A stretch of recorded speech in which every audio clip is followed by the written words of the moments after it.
રાજ્યમાં રખડતા ઢોરની સમસ્યા દિવસે ને દિવસે વકરી રહી છે ત્યારે પાટણના રાધનપુરમાં રખડતા ઢોરે વિદ્યાર્થીને અડફેટે લીધો છે।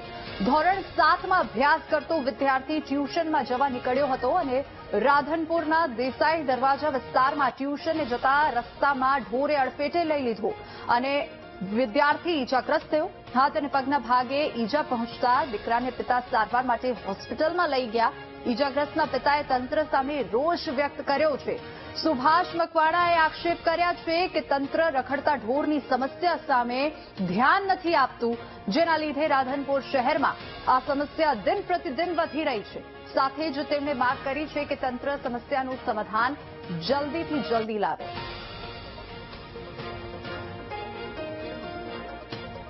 ટાઈમ હતો યાત્રિક ભવની બાજુ ટ્યુશનના ત્યાં પ્રાઇવેટ ટ્યુશનમાં જાય છે। અત્યારે એ જતું હતું એટલે પાછળથી એક ગાય આવી અને એને અડફેટે લેતા અને પાછો ટસેડ્યો ગાય સિંગડા દ્વારા અને મને જેવી ખબર પડી એટલે હું તાત્કાલિક ત્યાં સ્થળ ઉપર પહોંચ્યો। ત્યાં જઈને અત્યારે હું રેફરલ હોસ્પિટલની અંદર એને જે સારવાર કરાવડાવી છે અને પાટાપિંડી પણ કરાવડાવી છે। તો આ બેદરકારી માનો છો કે શું છે? આ બેદરકારી નગરપાલિકાની ઘોર બેદરકારી છે। અગાઉ પણ રાધનપુર શહેરની અંદર 3 જેવા વ્યક્તિઓ મરણ પામ્યા છે।